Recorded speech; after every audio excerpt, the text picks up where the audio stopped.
Éric Coquerel, qu'est-ce que vous répondez à ce que dit Jordan Bardella? Ce qui arrive à Mayotte, c'est ce qui va arriver dans quelques années en France? Déjà, je constate une chose, c'est que ce que nous avons dit ce week-end, c'est-à-dire que la remise en question du droit du sol à Mayotte sera à la porte ouverte pour une remise en question du droit du sol de manière intégrale. Et la reprise du coup du programme du Rassemblement national, Monsieur Bardella vient effectivement de le confirmer. Et d'ailleurs, Monsieur Ciotti a fait la même chose.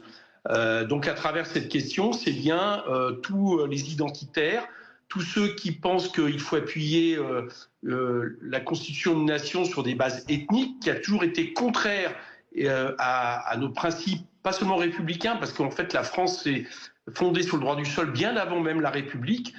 C'est là-dedans que vont s'engouffrer tous ceux qui sont favorables à cela. Donc on a bien eu raison de dénoncer ce risque. Et une fois de plus, la majorité, M. Darmanin, met le doigt sur un engrenage qui est celui de reprendre le programme de l'extrême droite. Mais Gérald Darmanin et le gouvernement d'ailleurs insistent pour dire que ce n'est pas une remise en question du droit du sol globalement, c'est une réponse, alors radicale, il utilise ce terme, forte, mais à une situation très particulière et très préoccupante à Mayotte. Mais vous voyez bien qu'aujourd'hui, on est dans une espèce de dynamique vers l'extrême droite, une course à l'échalote, à savoir celui qui sera le plus proche de leurs idées, qui fait que dès lors qu'on ouvrira une exception pour une partie du territoire français, d'autres ont beau jeu de dire oui, mais ce qui est valable à Mayotte doit l'être ailleurs. Et d'ailleurs, à l'inverse, c'est aussi envoyer un message à nos concitoyens de Mayotte qui ne serait pas un territoire français comme les autres.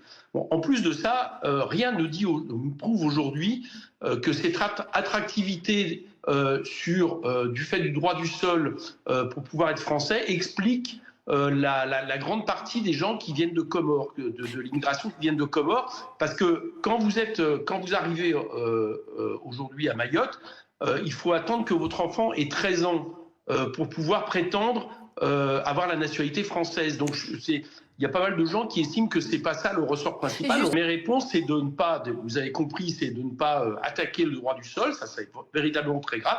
Je vous rappelle que seul Vichy, le gouvernement de Vichy, avait attaqué le droit du sol en France sur ces 2 derniers siècles, mais tout de suite faire face aux besoins de nos concitoyens à Mayotte. Donc déjà, ça veut dire un grand plan d'investissement pour Mayotte, en termes de services publics, en termes d'approvisionnement en eau, en termes d'école, en termes de santé, il doit y avoir un 2e hôpital depuis très longtemps. Ça, c'est une première mesure qui doit être prise de façon à ce que nos concitoyens de Mayotte aient le droit, eux aussi, à l'égalité républicaine et aux mêmes choses que ce dont nous bénéficions dans l'Hexagone. Et la deuxième chose, c'est que Mayotte se retrouve finalement dans la situation de pas mal d'autres pays dans cette partie du monde qui, c'est vrai, là par contre, vivent des vagues migratoires de pays qui sont plus pauvres qu'eux. Entre les pays africains, ça se passe souvent, ce qui n'est pas le cas dans l'Hexagone. Et donc, ça veut dire que la France doit, considérer qu'à partir du moment où elle a des îles dans l'océan Indien, elle est aussi responsable de ce qui se passe autour.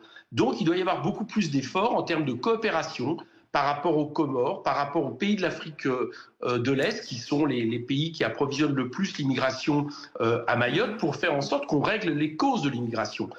Ça, c'est un travail de fond qui est absolument nécessaire. Tant qu'il n'est pas fait, eh bien, des gens tenteront de venir à Mayotte pour profiter de conditions meilleures.